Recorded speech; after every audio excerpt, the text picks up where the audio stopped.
All right, welcome back to Buck What You Heard. My name is Gene. You can reach me at Buck What You Heard. We are closing in on the back end of the season, and I'm joined by two of my most favorite people out there. My co-host KB, how you doing, brother? Fantastic. It's Wednesday. This is my By therapy two of session, my Gene. most favorite people out there. My co-host KB, how you Oh, doing, brother? Hold on. I Fantastic. It's Wednesday. This is my by therapy two of session, my Gene. most favorite people out there. Sorry about that. I got my Oh, it's I thought distracted. I thought it was me. No, it's not you. No, it was me this time. Shame on me. I thought I had it. I had the mic turned off. But anyway, um, we're joined by our other guest, a guy that's always on here. He's a regular. He's always welcome. Um, my man Evan Winter, Old SI man. Evan Winter. what's up, man? Hey, I was actually enjoying the repetitions of the previous And like I was interaction. hearing voices in my head. I'm always down for as much Gene and KB as I can get. So come on, let's bring it on. Let's do it. So this is exciting times. The Bucks are 9-3.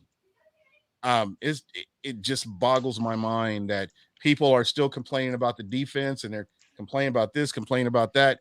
I'm good with all this. I'm good with where they are. And that was an interesting game versus the Atlanta Falcons. And KB, I'm gonna start with you. What were your takeaways from that Atlanta Falcons game? Man, how much Carlton Davis III was missed. My lord, the secondary just complete makeover, it seemed like overnight. Defensively, just some, poor tackling. I think PFF marked us down for 15 missed tackles. Seemed like more, Yeah, but that's what. But with that, I mean, it is what it is. It wasn't the prettiest win, but seeing 4 sacks from your interior defensive line, just wonderful. And then shout out to Chris Godwin, our boy, set a Bucks record, 15 catches in a game. We're gonna pay that man. That's all I'm gonna say. Yeah, there you go. All right, Evan, what are your thoughts? I mean, typical Tom Brady in December. It's just so crazy how the switch flips. And I'm not saying, he's taking games off or performances off. And as we all probably know, well, at least the three of us know, at least, I tweeted out just last week how much he was worried. I was worried about him. And that was just more coming from an overall playing standpoint. 5 touchdowns to 4 interceptions over the last 4 games coming into this one. 6.2 yards, average yards net yards per attempt. Whenever he was averaging like 7.5 in his career for the Bucs. Just a few things here and there. But I mean, dude, the Bucks clearly came out and said, and I love it whenever a team will just come out and say, "Hey, this is what we're going to do, and you're going to make us stop you." Right. First drive of the game, 13 plays, 13 passes, 11 of 13, Mm. 75 yards, the touchdown to Fournette, which, by the way, was a thing of beauty. Yeah. I've often mocked Fournette's. Well, not mocked. Sorry, I should take a step back. It's not been that harsh, but I've also often questioned Fournette's ability to catch the ball. Displayed beautiful hands, excellent hands, as It Bruce Arians. looks Well, even hand, Yeah, right. and Yeah, just tucking it in, and, man, and this and one then the hand. wherewithal to get the feet down too. and this is the beauty of it. He he's catching it naturally. It's not Yeah, forced. right. Like well, and you guys know I love Ronald Jones. I love Ronald Jones. I know he's probably going to be gone after this year. Hey, we're former presidents of the fan club, president and vice Exactly. president. I get But it. when you watch Ronald Jones catch the ball, it's forced. He's like it's not something that is natural to him. When you saw Lenny catch the ball, LSU Lenny catch the ball, that's what it was just natural. He caught it. He got turned around like he's supposed to. And Brady placing the ball where it needed to go was huge. So uh, shout out to him. I mean, it just looked so natural the way he was doing it. And what a difference a Gronk makes on this team, For sure. Mm. like night and day. And again, it really opens the door for a Cameron Brate, and we saw what he was able to do as well. Dude, So his catch was awesome, man. Like yes, I was going back, like I was looking at the tweet from NFL.com about the best catches of the past week. And I honestly like 4 immediately came to mind. And fortunately for NFL.com's sake, thank God I didn't have to hate tweet him because we Yeah. all know how effective my hate tweets are to begin with. But anyway, but I mean, like they literally showed the Lenny catch, the Godwin deep ball catch, and then I was like, man, they better show Braid's. Dude, that Braid's touchdown catch was awesome. I mean, that's one of his better catches in recent memory, and that's not recency bias either. No. And he's you know, you got to consider how many times has Brake bailed out Jameis Winston when he was throwing the ball to him, you know. So again, we know what Cameron Brate is capable of doing, and it's just good to see him, you know, being able to do that with Tom Brady and get the opportunities to do it, and you know, make the most of those opportunities. So Isn't he like top 5 or 6 now in Bucs all-time TDs? Yeah, he's up there for sure. He's Wild. one of the all-time best red zone and just clutch catchers in Bucs history easily.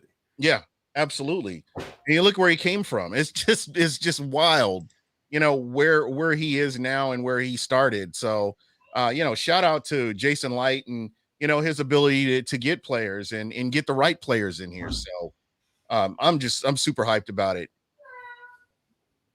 And well, there's OJ Howard there. What you I know, mean, he's not even on the field anymore. uh-uh. He's not a blocking tight end. Well, the weirdest part about the OJ Braid situation is whenever Gronk went down, OJ started to outsnap Braid. You know, like I mean, it's just been odd. I mean, It's a luxury. Yeah. I mean, the tight end position overall this year has been effective. Like, Right. It's maximum effective when Gronk is in, obviously. Right. But you forget, OJ against the Eagles had 5 for 50 or 60 and a touchdown. Braid's come up with clutch touchdown catches like we talked about just a second ago. So, like, it's just been weird how they've been utilizing it. But, hey, I love weird. So, and if it works, I'm all down for it all day. So, yeah. And, you know, it's interesting. I was under the impression that maybe OJ Howard was still hurt or he's still healing from that Achilles injury. Yeah, right. And it still sits in the back of my head because I remember Kobe. And I'm looking at Kevin Durant and how long it's taken players like that to get back to 100%. And what they do with the cuts and the moves that they make, and the tight end position is a physical game, and I'm just not 100%. I'm not convinced that he's 100% healthy. So, I mean, you never know with an Achilles, especially on a big man like that who relies on athleticism. So, that's the thing. It's the athleticism. He's a freak. That's right. What he's not. Cameron Brate, a spectacular catcher, traffic catcher. Right. He's a burner up the seam. That would be his most effective role if he was the full-time tight end. Yeah. So, kind of getting back to the Falcons game, what did you guys take away? What were some of the takeaways that, other than the offense, I mean, just overall, what were some of the takeaways that you had? I know for me, I felt like there were some players that were wrapping up better and tackling better. I know there were a lot of missed tackles still, but there were players that made plays like they were supposed to. And it hasn't been as bad as what I've seen in the past, or maybe I'm just missing something here. But like, I know Devin White, he's getting all these props and everything. Devin White is a headhunter, and he tackles, and I've just like watched him. He tackles from here up. And there are a lot of times where you have to wrap this guy up or he's going to run over you. And we saw a lot of that. And I don't know. What do you guys think? And, how does everybody get on board? Because they were tackling good on the back end of the season, going into the playoffs and into the Super Bowl. What seems to have happened?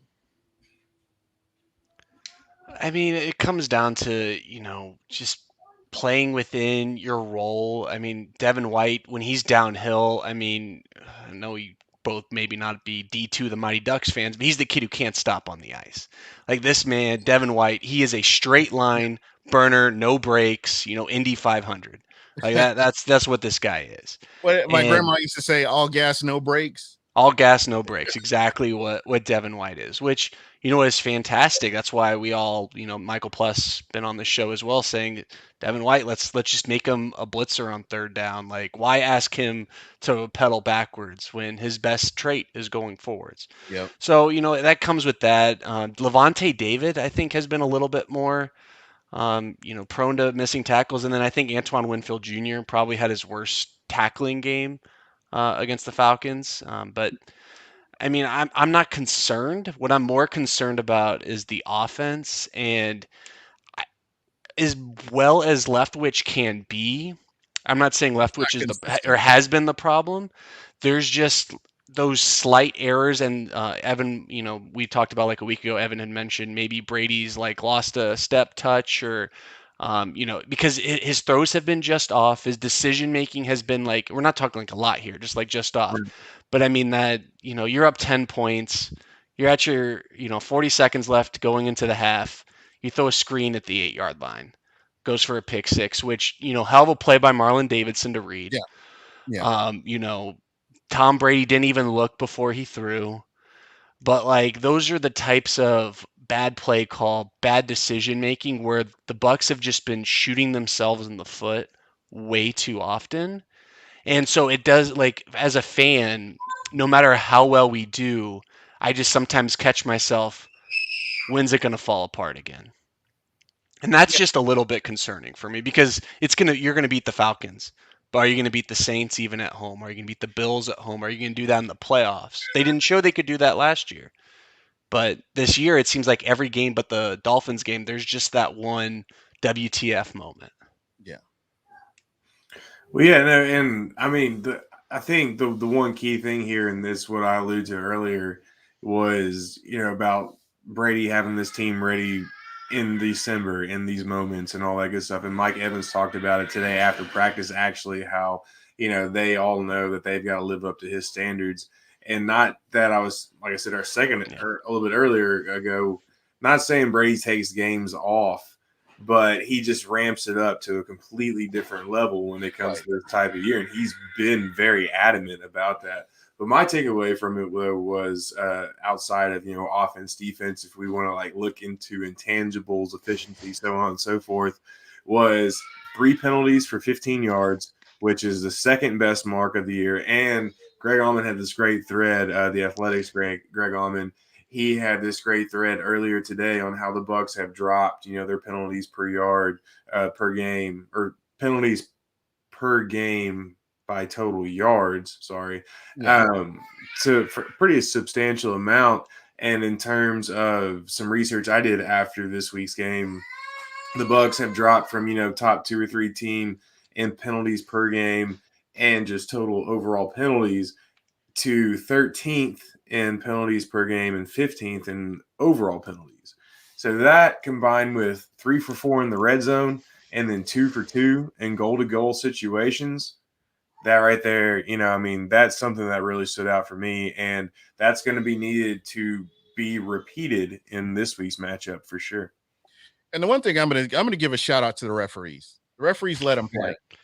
No, but Gene, we've been talking about this all season. It's the 1:00 games where there aren't any issues. It just seems like every primetime game, even the 4:05 slates, like the 4:30s, the Tony Romo games, the Troy Aikman, Joe Buck games. It just seems like whatever game has the most eyeballs is where there's just the most egregious flip of a switch.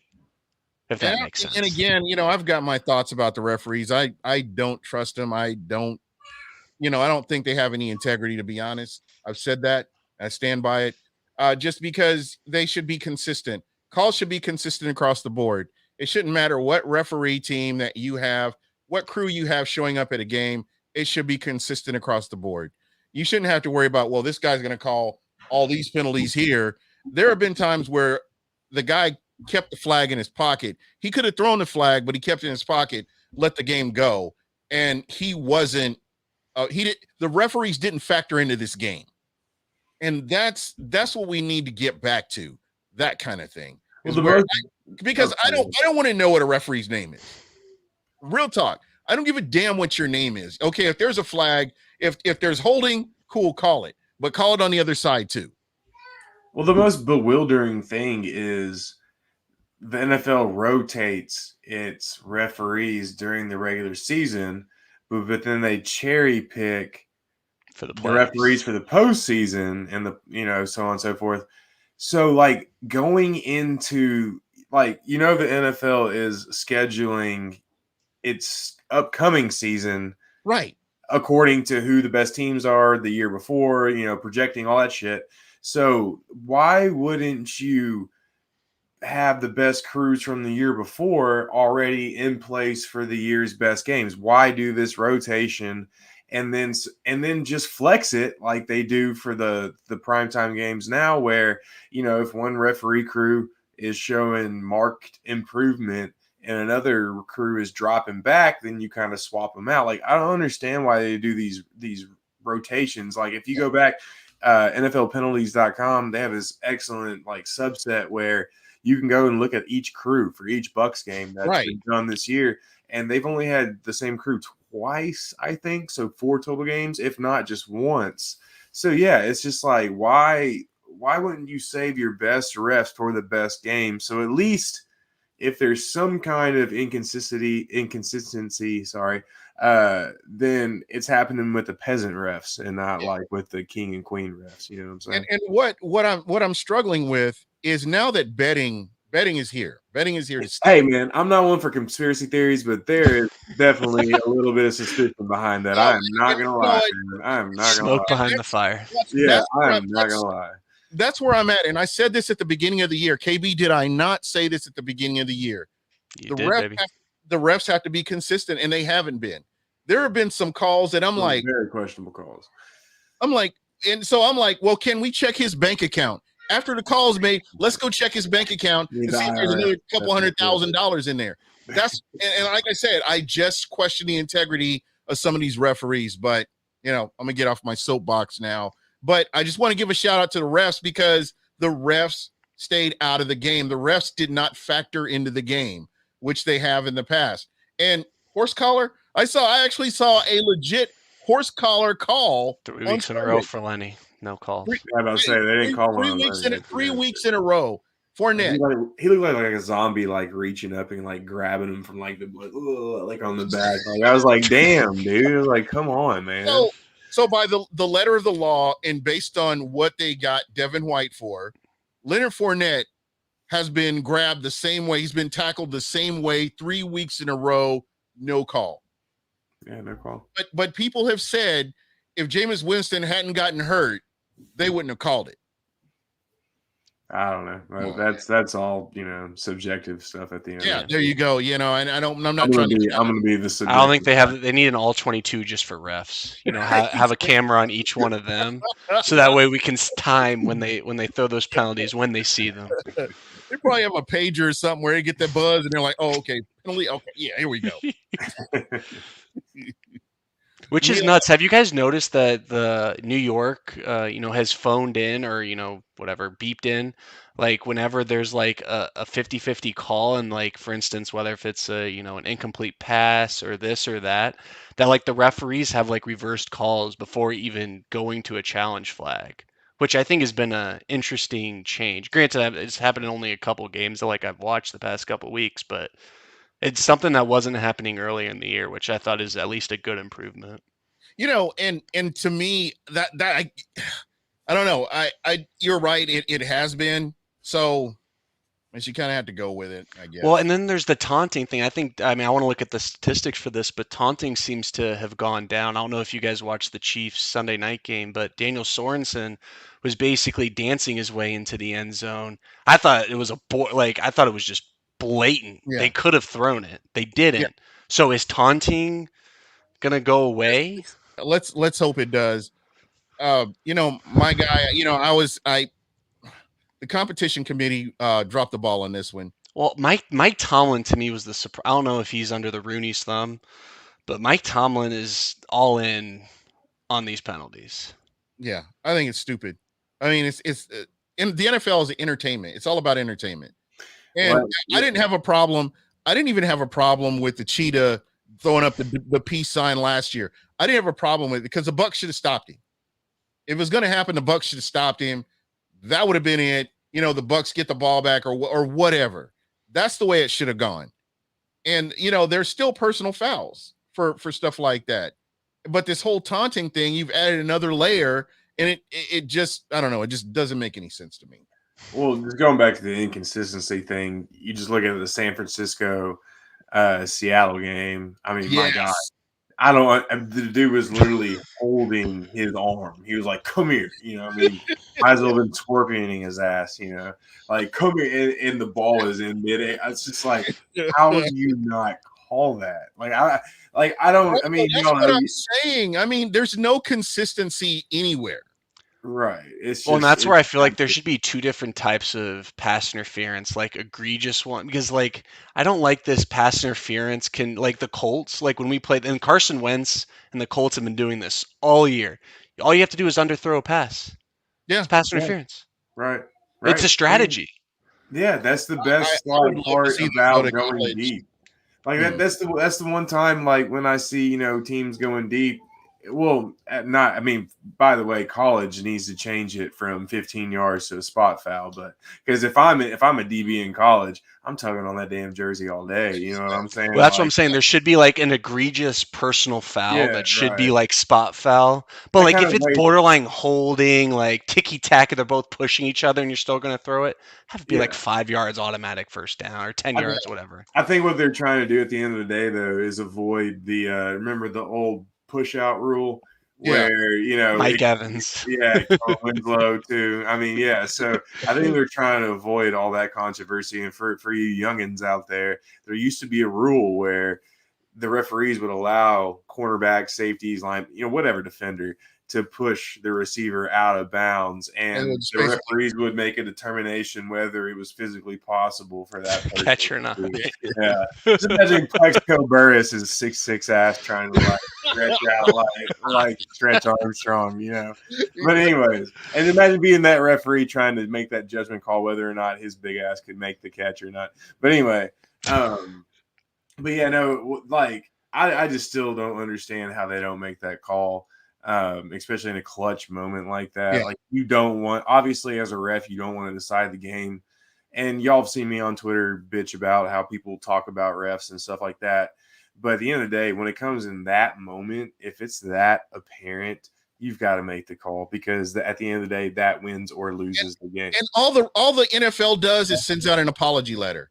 There's nothing. And that's so lame. Or they back it up. They got Tampa Bay into the playoffs in 2010. Like, don't give me that shit, man. Oh my God. That's still infuriating. Like, obviously, writing about the team and stuff now, I try to be as objective as possible, but that's still, to use a Tennessee Southern term, that still burns my cookies, man. Like, it does all day long.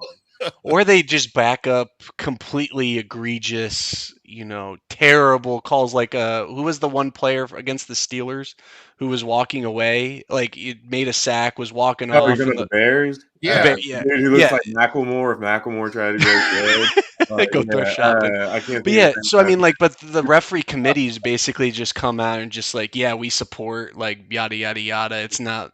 Like, they're just completely, they'll do a formal apology that's not even, like, tweeted out or anything. Right. Or they will blast out, yes, we support our every ref and every call that they make. So, okay, so what do you get? They even have an at NFL officiating. They want us to tweet at them. That's what's infuriating. I roast those clowns every chance I get. As long as you're part of the conversation, I guess it works, right? Yeah, like I said, I don't want to know who a ref is. But my last point, I don't know if you guys remember XFL. XFL had the greatest referees, if you want to talk about football, because they just did. Because you could hear what's being said in New York. The referee calling the guy in New York about the play and what's going on. That's like 100% transparency. And the NFL's like, no, we're not doing that. That's not. You get Joe Buck. That's who you get to listen to the whole time. Oh, that clown. Jeez Louise. That guy. Joe Buck, I will say, sounds better when he's not with Troy Aikman. Completely different experience. Yeah. But I just want his hair plug connect. That's all. Drew Brees too. Right, yeah. Drew Brees. I'm expecting to see him come with a fro next year. and they need to stop ex-Panthers and ex-Saints players cannot call Bucs. Oh, yeah, don't even get me started. Don't have and I'm getting back on the soapbox again. Okay. Drew Brees gonna have a man bun in 2028. Just watch. Steve Smith, no. Drew Brees, no. Jonathan Vilma, no. Vilma was if you so watch the Jonathan bad. Vilma broadcast, dude, he's the greatest. Saints, Jets, Bucs, whatever player you can imagine possible. If you ask him, my God, Oh, no, the man was just like when pretty Carlton missed amazing. that interception at the end. He's like, "Yeah, man, his hands are made of stone." Like he just goes on this like rant of how bad like Carlton Davis's hands are, and I'm like, Yeah. "Bro, how many interceptions you have, man? You know, I Cut the can man some about some that slack." he dropped.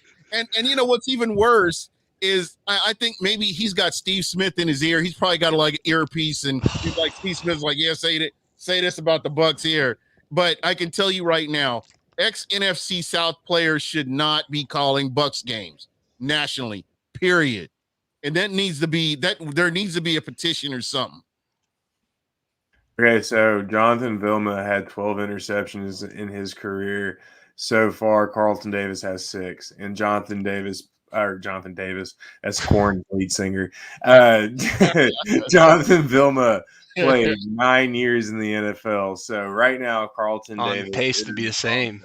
Yeah, is on pace. Yeah, let's hope he does. You know what? That's another thing that we need to put Yeah, that but on. how many of those were against like our He played for terrible the stretch of Jets. quarterbacks? Yeah, he played for the Jets. So he probably picked off Mark Sanchez a couple times. So Yeah. his own teammate. So but I mean, yeah, but Jonathan Vilma still, no, I totally get it at the end of the day. Like, I mean, he was a good player. Don't get me wrong. He was. But like, he was kind of a little dirty, but he's definitely not, Mr. Hall of Famer, or I should talk about my career every second I get. I mean, over his last 3 years in the league, he finished with less than 100 tackles combined. So, I mean, he really had one good year in 2005. And Jets fans, if you want to come at me, Saints fans, if you want to come at me, let's go. But 107 combined tackles. I'll give him that. 7 tackles for loss, 1 fumble recovery. Sorry, 4 forced fumbles, 1 fumble recovery, 1 interception in 16 games. So, but what did you win, Jonathan? What did you win? Yeah, that's the question, Oh, right? wait, that Super Bowl with New Orleans in 2009. Never mind. Yeah, but he was part of Bounty Gate, so take it away from him. It equals out. I forgot he was on the Saints. And he was on that team, wasn't he? Yeah, he was young. Whoops! I got egg on my face. What else is new? It's all good. Yeah, but man. Carlton Davis got a ring too, so it evens out. Exactly. Hey, there you go. Good point. They're both 1 for 1. So this is cool. And let's see. Greg Olsen did call. How was Greg Olsen? Greg Olsen was I didn't even. he's a good. He wasn't offensive. He wasn't offensive like the other clowns have been. He was pretty like, okay, I'll call this. Well, yeah. He's definitely more objective, and he definitely doesn't talk about his career as much. So that's always helpful. But yeah, no, I mean he's pretty legit. I enjoy listening to him. Mainly because I like the dude. I think Amir, or what's his name, Adam Amin. Yeah, I like his partner. They're both pretty good. Yeah. So again, things are getting better, but just kind of getting back to the game. Just going to wrap this up with Atlanta because I do want to talk about Buffalo. I want to talk about that. Definitely talk about Buffalo. Yeah, because we got a lot to talk about here.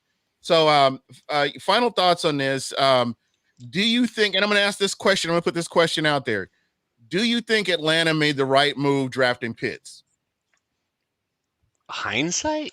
I mean, no, because they're not even using him. That's the scary thing is you draft an offensive weapon, you lose Calvin Ridley, and you still throw to Amadeus Zacchaeus? Like, come on.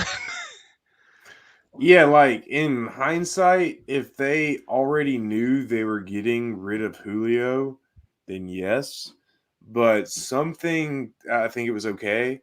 But something's telling me they weren't planning on doing that because they would have done it before the draft. They would have tried to trade him for a better pick, so on and so forth.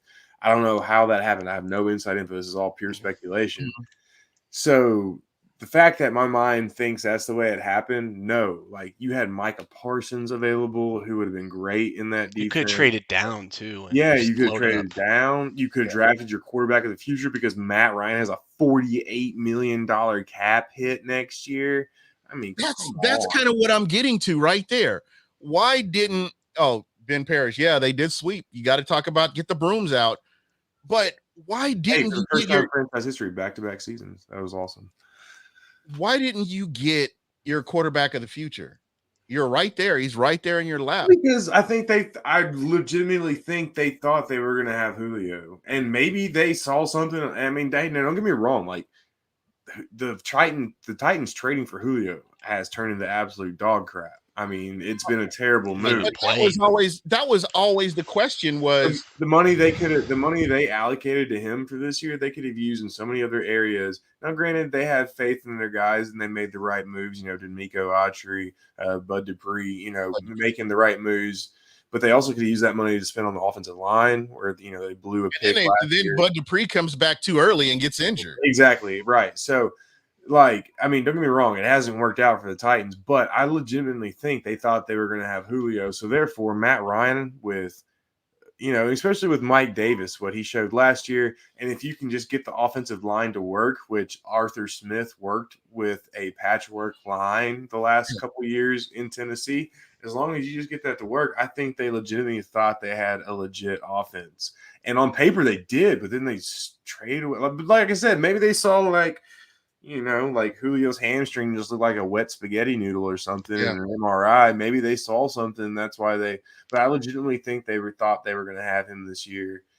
So at the end of the day, yes, they overdrafted him, but at the same time, I think a lot of circumstances have led to that. I don't think it was initially a bad decision. Well, I Yeah. think their offensive line, as you were hinting to, for the Falcons, is the biggest hindrance because they invested heavily. Dimitrov, Exactly. That's the crazy part, too. Jake Matthews, first round pick, their right tackle, first round pick, guard, McGarry, first right. round pick. I think last year, didn't they have all 11 starters on their offense were first round picks at First some round point in picks, their yeah, career? and then Hennessy, their center, I think was a third round pick. Yep. So or maybe So I even mean, they've invested, and the right. draft is as much as we love, getting crazy about draft season. It truly is a crapshoot, and It is. they just missed. Yeah, Yeah. Like yeah. And you got to throw out no that fault of P Matt word. Ryan's. You got to throw out that P word potential out there again. But when you look at that, but still to say all of that and to look at next year, 48.5 million. I mean, like the writing is on the wall, dude. That's Like what there's no 25% of the way. cap. And this was my problem. And again, I'm Aaron not a Rodgers GM. isn't even worth I'm not a that. GM or a head coach here, but you've totally like cleaned house. You've gotten rid of all the coaches. You're bringing in everybody fresh, everybody new. Why not get your guy? Why not get your quarterback? Matt Ryan, Matt Ryan, I know that he's been playing consistent, but that team has not been right since Tom Brady did what he did to them. It has. And they just have not. You almost have to like, I won't say exercise the demons, but you gotta like clean all that up and just like start all over. You have to, at some point, you're gonna have to do that. They had an opportunity to get a quarterback that could have helped the team. I'm glad they didn't. But But look, Gene, so with that though, I mean, there's Mac Jones and Justin Fields on the board at 4. right. Do we think Mac Jones in Atlanta is worth that pick? Maybe with those weapons. I mean, maybe because I mean, look at what the Patriots are doing right now with Kendall Bourne, Jonnu Smith, Yeah. No name. Jacoby Myers. But Hunter I mean, weren't you gonna give Bill Belichick and Josh McDaniels some credit there? Like, Oh yeah, for sure. I mean, Arthur Smith. I mean, you know him better than I do, Evan. But like, he's not imaginative. Like in terms of his concepts. Like he's gonna play pretty much straight. At least in my opinion, from what granted, I'm going off of mainly the Derrick Henry years here. Like he wants to play that smash mouth football, and like for instance, Matt Ryan. I mean, he's someone who in the years past has gotten the ball out relatively quick, Yeah. and he's holding on the ball way take Dirk Cutter out of the equation as an offensive coordinator for Matt Ryan. Like this is the longest I've ever seen Matt Ryan hold the ball, and it's not just one game against the Bucs. It's pretty much the entire season. Yeah. So I haven't watched enough Falcons football to really give a decent comparison of what Arthur Smith as offensive coordinator and what he's doing as head coach / offensive coordinator is doing in terms of like differentiating and comparing and all that good stuff. But the one thing that he has stayed consistent throughout his entire career in terms of a play caller and now as a head coach, and I've heard him say this several times as a Falcons head coach, is that he's always going to play to the strengths of his players. So he's not going to force feed anything. If he goes to Atlanta and the obvious strengths are through the passing game, which after you lose Calvin Ridley, Julio Jones, it becomes debatable. But when you've got a guy like Cordero Patterson back there, who's just, I mean, dude, that's one of the coolest stories all year. Yeah, it is. I mean, Camaro's just like doing everything. I mean, you want to put him in a Bucs jersey next year? And that's why they're trying to find Patterson as many touches as possible down there, is because Smith, at the end of the day, that is his philosophy. He's going to play to the strength of his players. So in terms of being like imaginative and all that stuff, that can definitely be up to debate, because at the end of the day, we're not in the huddle. We're not in the locker room. We don't know what's being called. We don't know what's really being drawn up. Right. But at the same time, he is imaginative in the fact that he's not going to try to overcomplicate things, and he's going to work up plays that work for his best players. Yeah, so my whole point there was I just don't think Mac Jones turns them into a playoff. I'm not going to say contender, I think he would work with the guys around him, but also at the same time, I don't know what well, actually, no, hold on, let me take a step back. Like, Mac Jones is doing damn well with some pretty, Hey, don't hate Nelson Aguilar on this podcast. Hey, man. Hey, I'm a Kendrick Bourne fan. I love Kendrick Bourne. I actually drafted him in my fantasy draft this year. He just got off that really slow start. So, but at the same time, like, you could almost argue the weapons are the same in both. But at the end of the day, Josh McDaniels, Arthur Smith, yes, I would say Josh McDaniels is definitely a better offensive coordinator than Arthur Smith. But sure. I think we're all as a committee going to say Justin Fields would have been a good pick for Atlanta. Yeah. Great. Yes, just because I knew he was the first year. Was Mac Jones was the other option, because they were 5 quarterbacks. 3 went 1 through 3. Right. And just like Big Game Sports is saying, the Falcons need a rebuild. And I figured, you've hard got to do when your quarterback is $50 million. Yeah, that's kind of painful. Yeah, $50 million cap hit just still blows my mind. It's just crazy. Well, if you restructure, you keep them longer. That's the thing. Yeah, but you put off the hit. You know what I'm saying? Yeah. But I'm saying you're riding with Matt Ryan if you restructure. That's the sad thing. And also you could, as long as you hit on your quarterback, that your cheap quarterback, you would be okay. Yeah. But at the end of the day, that's still a crapshoot, like you said. So yeah. King Cook got the hat at Fanatics. You can go out to Fanatics and get it. Those still are around? I think this is fitting. I'm just kidding, because there used to be one in every single mall, and I feel like I haven't seen one in years. Yeah, they're all online. They're like that makes sense. Yeah, but yeah, you might want to check them out quick, because these are fitted and the sizes are going. When people see this, they're like advertising on Facebook and stuff, so people are seeing them and grabbing them as soon as they can. So I bet you, as soon as we get off this podcast, I'm going to have 5 ads for them as soon as I Yeah, as soon as I open my phone up, I'm sure I'll see it. Ramona K says Mac Jones has an offensive line. She said Julio Jones is a bum. Arthur's Mr. Everything Buck says Arthur Smith is an outdated style coach with a style of football he wants to play. That's definitely not true, but okay. He's like the Mark Dominic, though, of coaches, though. That's Ryan Tannehill threw 65. Ryan Tannehill threw 65 touchdowns and interception in 2 years. KB, that's that. Well, no. So that's how they started. Mark Dominic basically was cutting the grass at $1, rose up all the way to GM. Yeah. Arthur Smith was basically like a nobody offensive assistant, was that for like 15 years. Then he gets his shot with Vrabel and then does really well, then instantly a head coach. He's not just a nobody. He is the son of the guy who created FedEx. So. Yeah. But I mean, like, in terms of his football life. Right. But that's a hell of a story, though. The fact that he wanted no part of the FedEx business. I think he worked his way up from a GA and all this other stuff. So I mean, he's worked for everything that he's ever had. And I mean, I'm just going off what I've been told up here. So Sean McVay and what's his name from Good Morning Football? The main guy, Pete Schrager. Pete Schrager and Kyle Brandt. Sean McVay have a podcast that they did like this offseason. So they had like a lot of the young head coaches, like newer head coaches on, and he was going over the FedEx thing, and it's just wild. Like he could literally be an executive at FedEx, could have been set up for life, and he chose to just be an assistant in Tennessee for like 10 years. Yeah. And finally got a shot. Yeah. So, we were talking about the Atlanta Falcons versus the Bucs. Let's talk a little bit about the Bills. That's and I want to start. I want to start with this Monday night football game.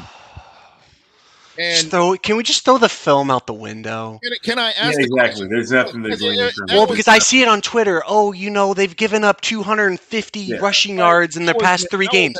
Well, one of the games skews the entire stats.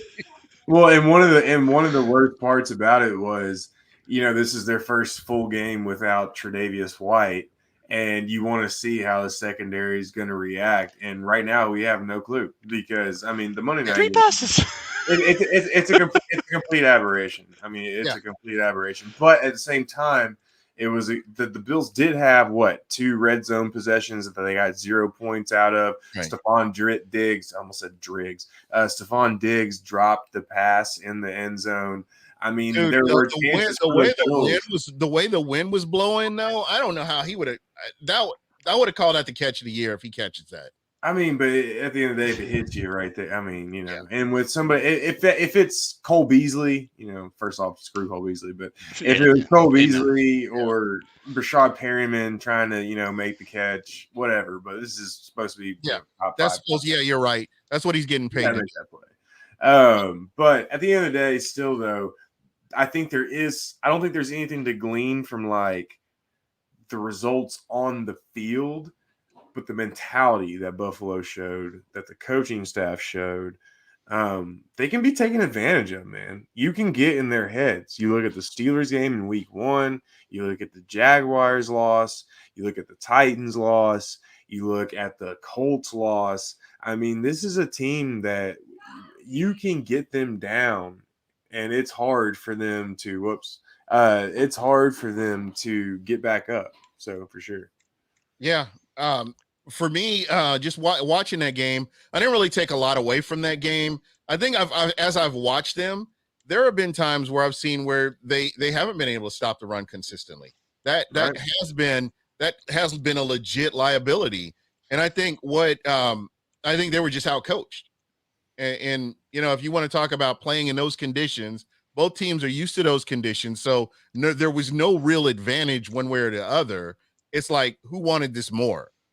And, as you mentioned, the 2 red zone, the last red zone trip, they should have been a little bit more creative than what they were and how they ran those series of plays. Even with the offsides penalty, they should have been a lot more creative with what they were doing down there in the end zone if they were wanting to go in and win that game. What were they, like 4th and 14 or something like that? Yeah, well, they had Dawson Knox had the false start on 3rd and 9. Right. 14, so stuff like that. Which Bucs people should know all about the penalty. Oh, absolutely. Oh, they know about FSU players too. Don't get me started. Hey, and the Vols. So when I looked at that game, I took away from it was Bill Belichick found something that worked, and he said, "I'm waiting for you guys to stop me." That's pretty much what it went to. Yeah, and you didn't have to worry about taking away the Bills' passing game because the weather did that in itself. So, exactly. It's like Bill Belichick had like 14 defenders out on the field for that game. The wind created 3 in its own. Well, when you think about it, the Patriots threw 3 passes that entire game. Right. The one long run was really the difference in the game. Right. But if you told me someone was going to throw 30 passes during the game, I wouldn't have believed you. So I am fully prepared this game for the Bills to run the Sean McVay offense and say, fuck it. We're just going to throw 60, 70, 80 times this game. They're going to throw the kitchen sink. And I don't blame them. So that's what I'm worried about from the Bucs standpoint is more so that mentality of the Bills just coming out. I don't see Zach Moss, Devin Singletary, Matt Breida out of the backfield maybe as a catcher, but they are not gonna be worried about establishing the run against us. They're gonna do whatever it takes to win, man. Yeah. 100%. and it's going to be the deep ball show. And I'm really hoping to see Tampa show up with the running game. I'm hoping to see a lot of Leonard Fournette. I'm hoping to see a lot of Gronk. I think the tight ends can take advantage of that soft middle as well. That's one of the things that I've been watching Buffalo over the past 4 weeks, just kind of watching them play. And that's the one thing that I've noticed. If you've got a good tight end, it opens up a whole lot of other opportunities. For sure, no. And the one thing though that does worry me is Buffalo has two really good safeties. That was all I'm going to say next, Devin. And Micah Hyde, so they're okay with playing that two deep. Right. The Falcons played a lot of single high last week. The Bucs are totally fine with taking the crossers, the check down, so on, and a lot of too high has been giving them trouble. So if the Bills pass rush can get there, but it's not a complicated defense, even though they do have good third down packages. Regardless, I mean, they can present some problems, but at the end of the day, I do think the Bucs can take advantage of them for sure. KB. Yeah, to me, it's going to come down to the turnovers. The Josh Allen, he's not last year's Josh Allen, but he's also not 2019 Josh Allen. So how are the Bucs going to create 3 turnovers? Or are the Bucs going to shoot themselves and give away 3 turnovers? And I think that's just what's going to be the interesting point in this game. I mean, they don't have an outstanding offensive line. We've already established they're not going to, run probably that much. Josh Allen can be really effective. I mean, is Carlton Davis ready for Stephon Diggs? I mean, he has the one game under his belt. Cole Beasley, as much as we all hate him, I mean, he does pretty well in the slot. Fellow. Very slippery fellow. And Sean Murphy Bunting hasn't shown at all this year that he's playoff Sean Murphy Bunting. So it's going to be a fun. I mean, this is one of the games. I'm sure the over is a pretty high number, especially going to be 80 degrees in Tampa. Last time I checked, Woo. I mean, 4 o'clock, 80 degrees, man. So they better be having a lot of IV units out there. Well, and that's where Evan's coming in. The 2 high safeties. Are the Bucs going to be able to score points playing against 2 high safeties? And when they do run, because we know they're going to force feed the run game, are they going to be effective? Are they going to get the 2-yard gains or the 5-6-yard gains to help keep the chains manageable? Because we know the Bucs can't get off of defense on third down, and the offense sometimes goes too many 3-and-outs in a row. And that's how you end up in 17-3 deficits, and that's when you have to play that catch-up ball, which sometimes the Bucs, that's when they're prone to letting a game get away from them. Yeah, I totally agree. But like I said, you got Gronk back, and I like where Cameron Braid is. I think there are plays to be made in the middle of the field, not so much the deep ball, but slant routes. There's that word, but there's a lot that Tampa can do. You can get creative and manufacture these first downs and keep your offense on the field as long as they're executing and they're on the offense is on the same page. I noticed a lot too, and maybe you guys can correct me on this. They weren't running. I don't understand why they're not running behind Donovan Smith as much. I would think they would run behind him a lot more than what they've been pulling him, so they've still kind of been running right, but they've been pulling him, Jensen. They've been doing and when you pull Donovan, I mean, we basically ran the wham play that the Colts are very famous for against them, and had a lot of really good success. But yeah, they're not running stretches to Donovan's side, and you know what? I really don't blame them because Allie hasn't been there the past 2 weeks ago, and then last week, first game back, probably not 100%. Against a pretty good, solid, upfront team. Like, I'm fine with that at least. But I mean, the Bills are like us in the sense that they're really good on paper. Right. Like, there's not like a hole on this team. But one thing that was really encouraging to me, and we've kind of talked about this on this podcast, Gene, but JPP hasn't been as effective as we want him to be, and he's playing through God knows everything. We all have so much respect for him. But Anthony Nelson, JTS, and gets a sack, Quentin Bell. Yeah, somebody mentioned rotation. Gill. Yeah, Gil, sorry, Cam Gill. Somebody in the chat mentioned Gill, and that's a guy, he's not getting any love. Oh, he's half a getting sack love. in the Super He's Bowl. getting love if you're paying attention to the Oh games. yeah. I mean, those who watch. I mean, KB just mentioned him right there. I I mean, said his name wrong, so that's kind of yeah, it's disrespectful. all no, I it's mixed all him up good, with a man. It's different. all good. Dude, trust me. For the longest time, I wanted to keep calling Carlton Davis, Sean Davis for some reason. I don't know why. Don't. It happens. But no, man. I mean, like, there's a lot to like going into this game, Yeah, and especially going along with that, how these depth players have been stepping up, man. I mean, it's gotta it's be been remarkable to see. I mean, look at Pierre Desser coming in last week, First play in. Yeah, two. Well, it was two. I'm not trying to play hall monitor, but yeah, two plays Oh, after, and he knocks the ball out of Russell Gage's hands when Russell Gage is making a big play. I mean, Yeah. the Falcons would have been in field goal range with Yeah. Young Hui Koo. Oh, my favorite. That's I my have like one favorite player on each like team. The reading a Falcons, poem. it's Koo. yeah. I mean, love Kamara, but no, my boy Deontay Harris now just got suspended. Big sad. Hey, won't screw him in that fourth down catch in New Orleans. He can. And I'm happy we don't see him He can in eat 2 one weeks. after that. Yeah. Don't be stupid. Don't drink and drive. Remember that. Just saying.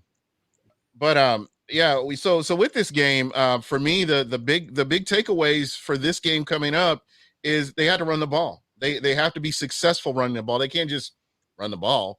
They have to get those be creative. Yeah, they have to be creative, exactly.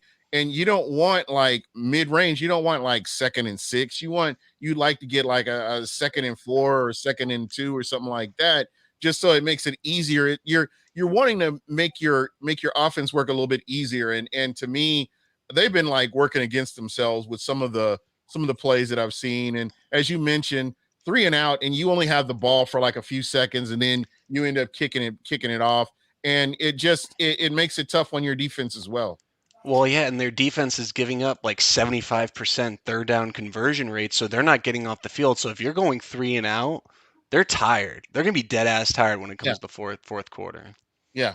And my big thing for this week, and I'm not trying to like boil it down to simplicities, but sometimes there are aspects of the game that are simple. Yeah. But the red zone, the Bills are Who's like kicking? the Bills are like one of the top 5 teams in limiting opponents into the red zone on defense. They're one of the top 5 teams in terms of red zone scoring percentage. But guess what? The Bucs are one of the top 5 teams in getting into the red zone. They're one of the top 5 teams in terms of red zone scoring percentage when you're talking about scoring touchdowns and not field goals. And then guess what? Tom Brady leads the NFL with 24 touchdowns in the red zone and 0 interceptions. He's never thrown an interception in red zone since he's been a Buck. I thought Exactly. that was a wild stat. So when the Bucs get into the red zone, if they can score touchdowns, which we've seen that they can get in there frequently, and they've been good at scoring touchdowns, then I think that's going to play a huge factor in this game. Yep. And again, execution is huge. They've got to make this work for them. Oh yeah, 100%. And I think they might have learned, or at least I hope they learned a lesson last week calling that damn screen pass.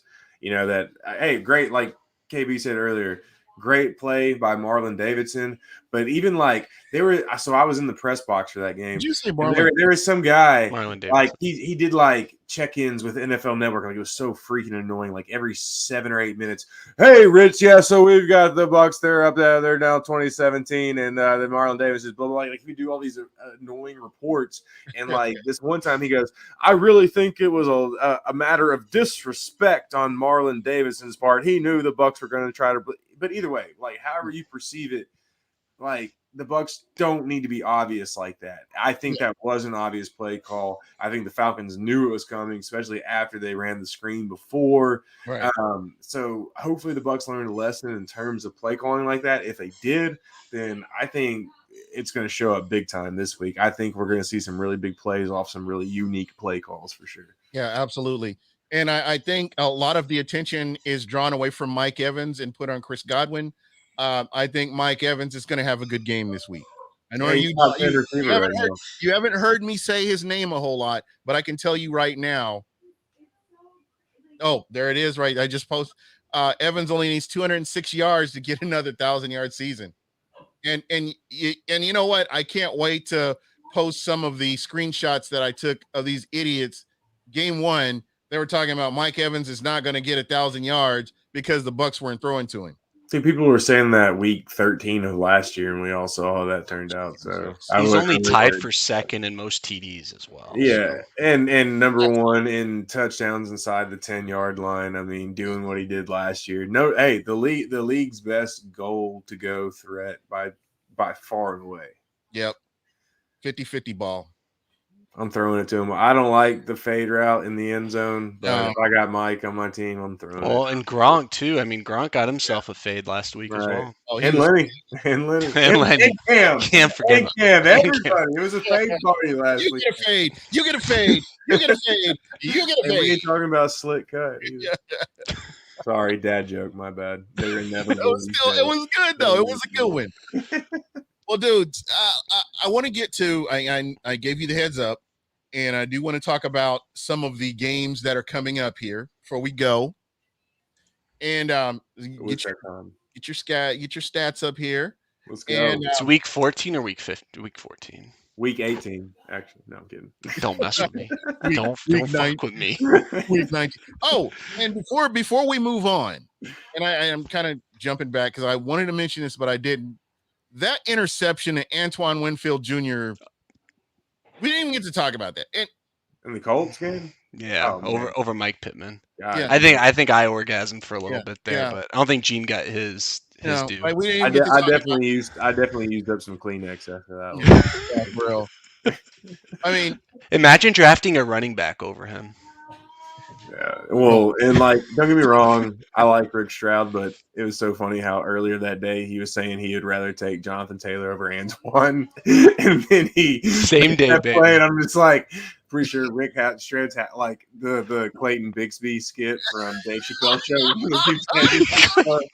Like I could just take Steve Stroud's head. Well, no, but what was even better too is everyone was talking about that game or right before the game that Rappaport, Schefter, and all of them were like, yeah, BA loved, Taylor coming into the draft. If Wirfs wasn't there at 14 or whatever, that they would have drafted Taylor or whatever. And, there's the obvious, well, they could have moved up from Winfield's spot to 5 or 6 spots, but whatever.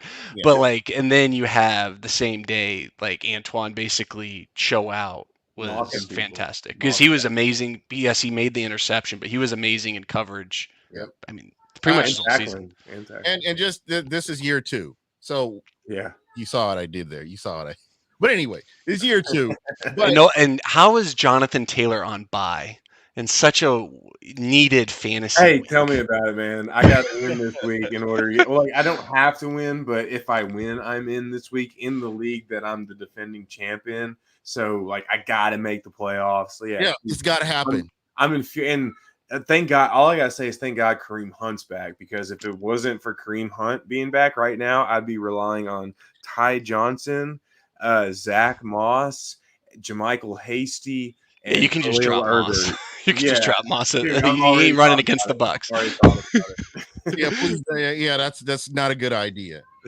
So let's talk about some of these picks here. First one is the Pittsburgh Steelers at Minnesota.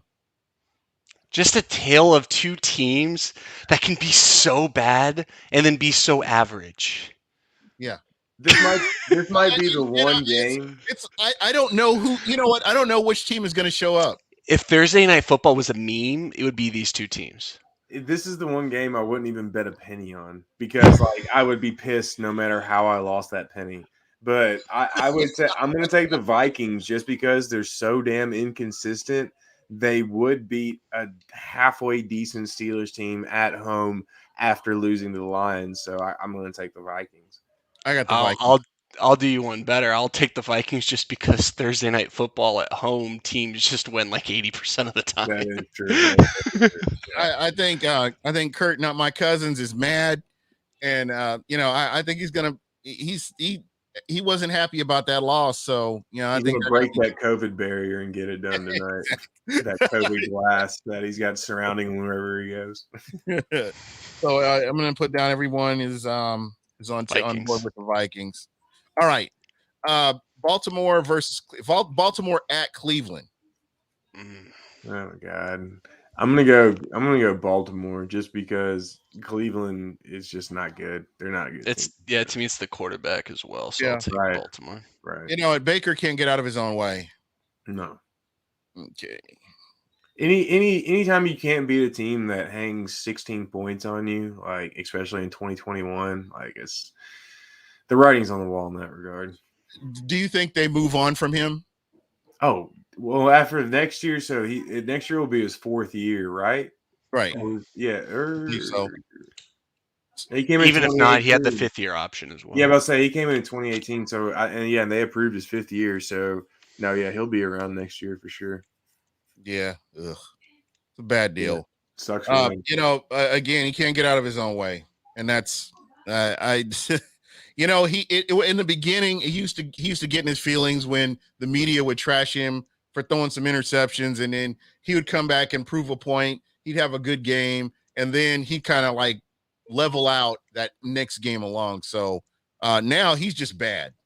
He's like, I don't care what they say. I'm going to be bad. I'm bad.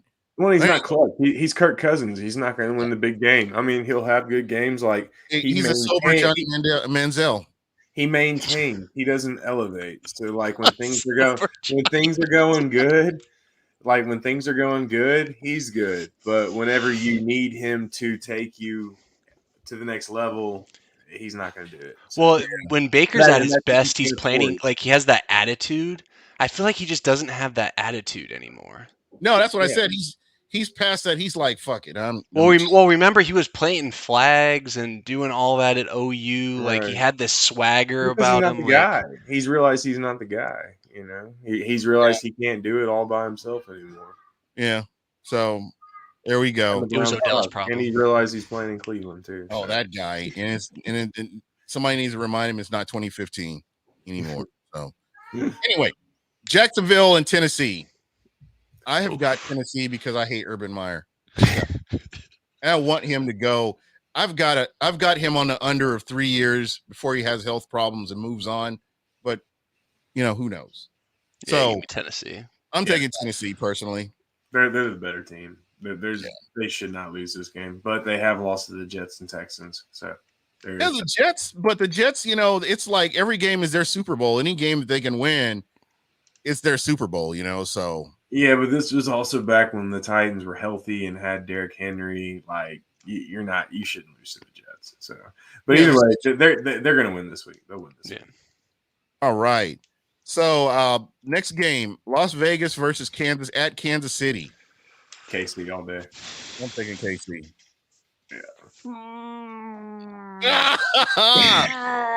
You know, I'm a fighting Rich Bisaccia guy, and the Raiders just, for some reason, play the Chiefs so well, and the Chiefs haven't had their turnover luck swing in a couple weeks.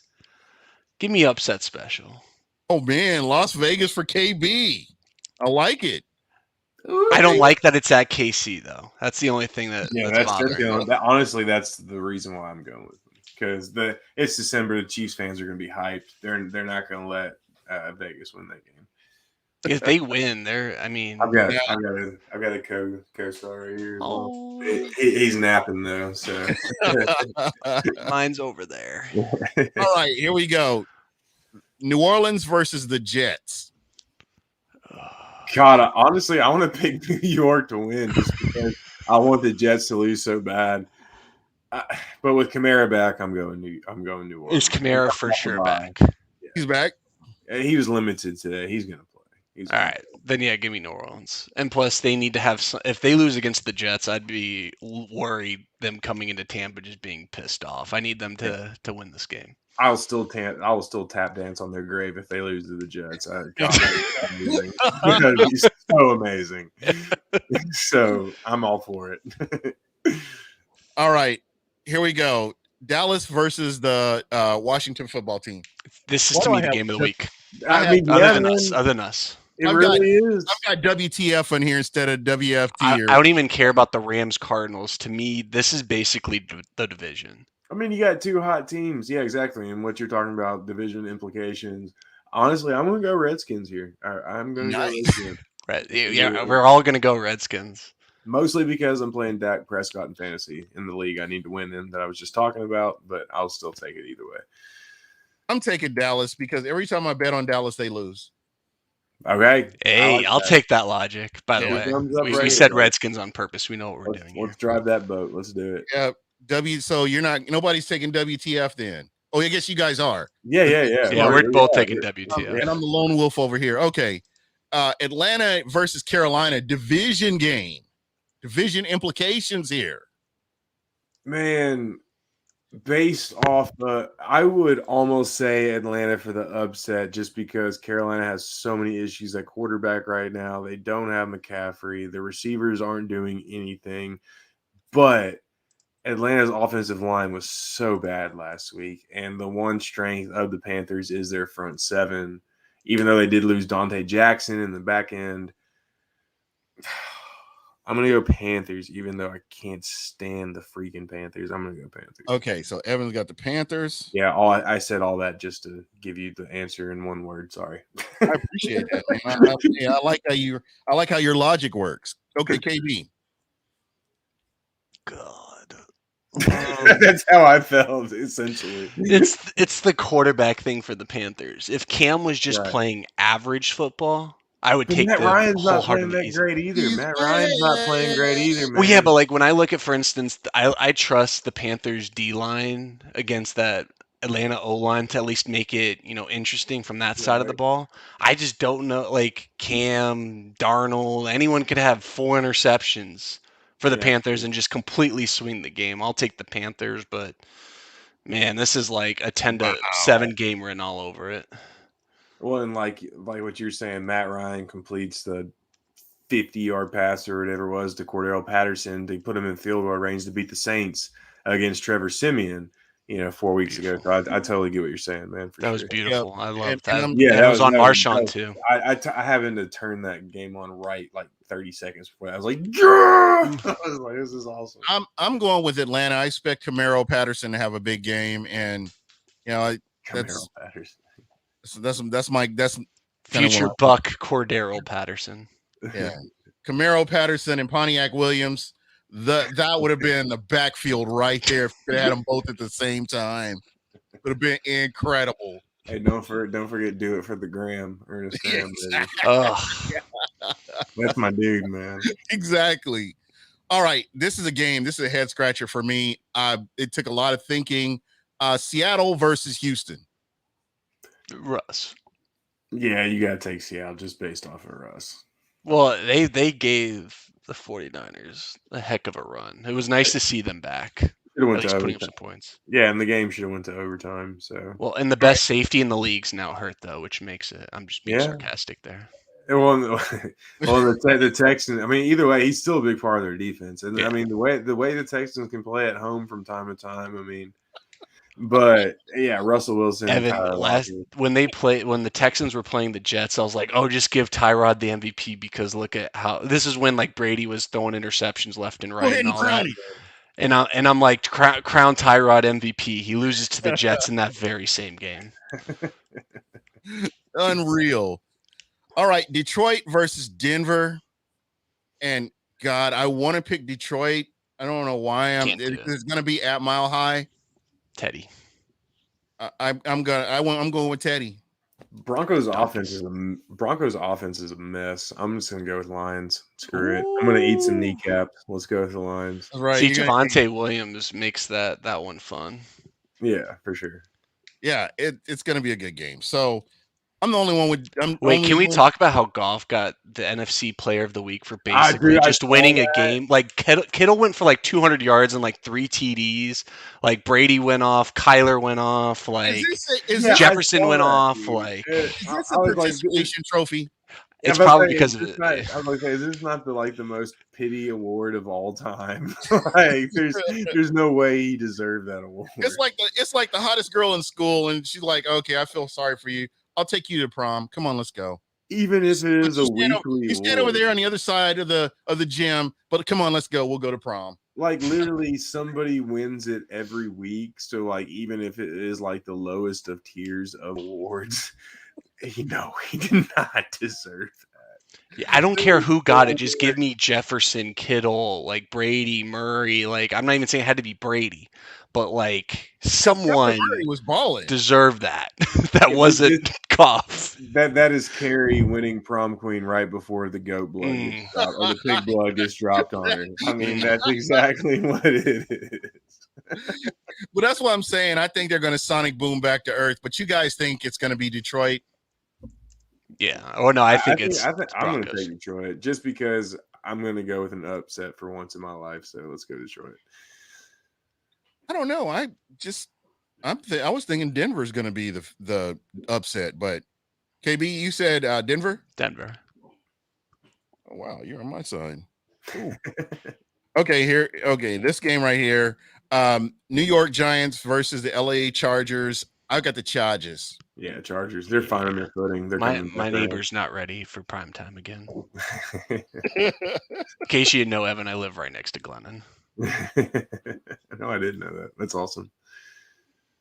King Cook, did y'all see Taysom Hill? Yeah, that was the best fantasy like that was pickup like you could the ever best, make. the But best terrible player. Thanksgiving dinner ever. Just watching that, especially after he signed that big ass contract, it was just amazing. Yeah, I still haven't figured out the logic. I know he's an offensive weapon and all, but has anyone else signed a contract depending on what position they play is how much they make? Yeah. But Kamara, but I guess I don't know. Well, Jimmy Graham, I remember he fought to be a receiver in the tight end franchise tag, but I don't think anyone's ever gotten a contract. You make X if you play X position, Y if you make Y position. If you play Y position. Let's just put it this way: which would you figure is a more effective Swiss Army knife type of player, Cordell Patterson or Taysom Hill? Patterson. Okay, so Cordell Hill can throw the ball a little bit. Okay, well, either way, Cordell Patterson has more production by far and away with Taysom Hill throwing the ball. He's getting paid $1.3 million this year. Yeah, that's bullshit. Taysom Hill's making like 16. So, I mean, yeah, like I said, I'm scratching my head on that.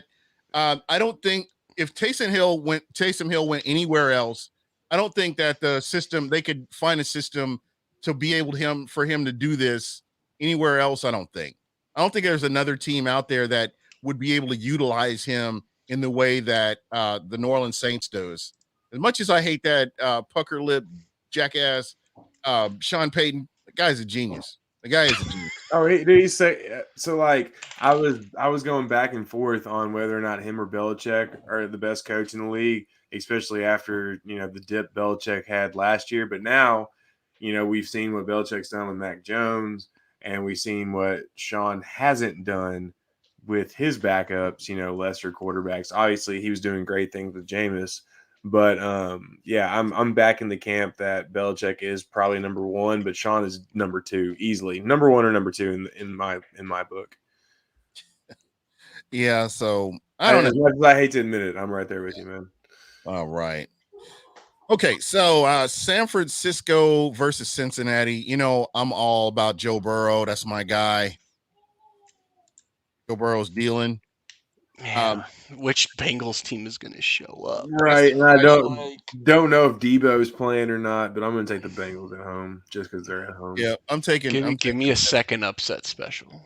Oh, so you're taking? Who are you taking, KB? This is their season, the 49ers. It is their season. It's very true. All right, we will review this next week. All right. So the game of the evening, Chicago versus Green Bay. I love how the last two games just have so much Buck implications. Yep, so many. And I'm sorry, but I have to take Green Bay because I'm just being realistic about all this. Aaron Rodgers said it best in the last game. I own y'all. So Green Bay all day. Give me Green Bay. Yeah. Although Fields is playing, it was announced today. That at least makes things interesting. We just need Matt Nagy to have COVID again. I'm about to say, but Matt Nagy is still head coach. So if he had COVID again, then maybe I'd throw a couple dollars on that. But all right. So Monday Night Football, the LA Rams versus the Arizona Cardinals. You know what? I should go to that game because basically I've been to 4 games at Costco Stadium, and because I'm sorry, but Arizona Stadium looks like a big ass Costco with no food and stuff in it. Yo, I just became a It's like Costco warehouse. member. Best investment I've ever made. Hell yeah, man! Welcome to the family. I like Costco except for those blue-haired old ladies that'll hit you with a basket and pretend like they didn't do it on purpose.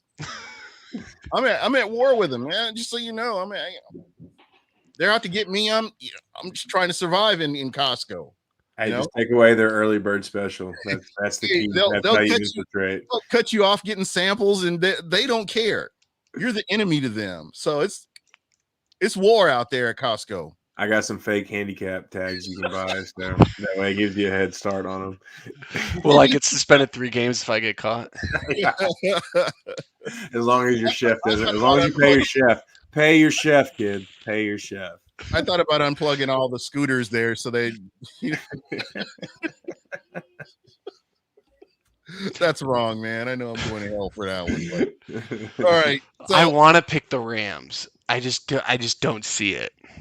Cardinals have proven they're good this year. I mean, I still really haven't bought into them, but in just terms of not looking like an idiot on StreamYard, I'm going to pick the Cardinals. So if the Cardinals are the number 1 seed, are they a threat in your mind to the Bucs?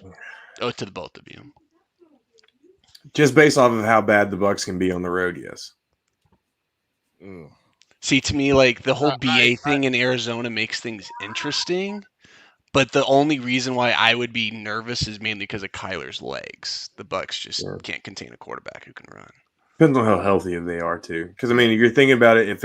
If all goes as planned, they're not going to play each other most likely till the NFC Championship game. Yeah. Which is 7 weeks away. So this is why it just needs to be 1 ahead of Green Bay. I just don't want to play in Lambeau. Yeah. Like I think we have their number pretty well. I just don't want to play in Lambeau. Like don't mess around with that. Twice. Yeah, you don't want to test it twice, right? Yeah, but you're okay coming here and playing in a Costco stadium, and that would probably be the best. Dome. It's a dome out there at least. I mean, I know Lambeau's got the heated field or the field's heated now and crap or whatever it is, but at least, that's a dome out there. It's not open, weather and all that stuff. But can we all agree the top 5 seeds in the NFC are basically safe and secure? Yeah, pretty much. Yeah. Unless the Rams lose, I don't think they're dropping any lower than 5. Washington could make a splash, over these next few weeks, but overall, yeah, I think you're right. Yeah, and as far as Washington goes, the Bucs beat themselves in that game. This was not Washington being a dominant team. It was Tampa not playing the way that we know that they can, and that's kind of how the game ended up the way it did. I think, KB, I think you alluded to it a little bit that the Bucs that last drive still makes me physically sick. To me, it's worse than the New Orleans Saints game. Where the Bucs did not run the ball at all last year. I think it equates. It's right there with it. But that's a game that the Bucs should not have lost that game. But anyway, it is. Yeah, so I think are we all going Cardinals? Yeah, I think we're all going Cardinals. Last question. Grand finale, right? Yeah, that was it. That was him. I want to thank you, man. I read your article in Sports Illustrated about Tom Brady being named Sports Illustrated Sports Person of the Year. And I think you did a great job on that article. If you guys get a chance to check it out, Evan does some great work. And again, I appreciated that. And it's cool to have you on, and you're one of us, and you don't think you're better than us. And, you take time to hang out with us, and that's greatly appreciated. Hey, you put us together. Yeah. Matter of fact, man's a matchmaker. Yeah. Y'all take the time to hang out with me. So somebody who's redheaded and has had plenty of trouble getting people to hang out with him. He can be our stepchild, Gene. We're all good. I'll be more than happy. You're adopted. I'll take it on. Next time, put me down at the bottom, so that way it makes more sense, like in terms of the family tree type deal. You know what I'm saying? So do you get to go when they have awards like this for Sports Illustrated? Do you get to go to these things? Are you? No, I wish. That would be great. No, so it's kind of like what they're doing right now is it's more like a subset of what SB Nation is doing. Like it's all part of the Sports Illustrated family. But in terms of like their main writers, like your Albert Breer, your Connor Orr, so on and so forth. I'm not that level yet. So, but why not? Who knows? Who knows? We'll see. Yeah, we'll see how we'll see what happens. And you know what? If Tampa does play New England in the Super Bowl, I'm gonna have some questions. Just No saying. offense to New England. I mean, that's Yeah, just a yeah, that's so tough. suspect. I would love to see Well, it. no, I'm not any gonna team lie. in the AFC, I can't. I can't. I mean, I'd bet on the Chiefs before I bet against anyone in the AFC right now. Yeah. Who else is there? The Ravens. If the Titans can get Pass. healthy, the Titans are hitting their stride. I mean, if they can get healthy though, that's their Can big. Derrick Henry magically He's out heal indefinitely, his right? foot? What is There's indefinitely? been a lot of mixed reports, but the general consensus is they most believe he'll be back for the first week of the playoffs if they make it to the playoffs. Well, then yeah, he needs to do the JJ Watt thing and let us know how hard he's working so Or he can All make that right, comeback. every second of every day. That way we can just chart it and make sure it's correct and accurate. yeah, I know. The question was out here in the chat, and I've kind of avoided it. I don't think AB is going anywhere personally. I There's just no don't. point. This is all personal speculation. I think he's gone. You You mean think so? after the year or like as soon as he comes back? No, before he's back. Yeah, I think they let him go right before he's back. Heavy. I know there's a lot of reason to think that, if they would have released him, they would have done it by now. But I think there's a competitive thing to it, even though I also believe that there aren't a lot of teams that are going to want to take him on after this suspension and a bum ankle. And I think, though, what compounds all of that is if the Bucs do release him, a little bit before he's back, because at the end of the day, what do they owe him? Why should they say, hey, we're going to go ahead and release you now so another team can sign you so you have Yeah. plenty of time to learn their playbook? Like, he completely manipulated and lied to them. So what do they owe him at the end of the day? And he won a ring with them last year. So, Right.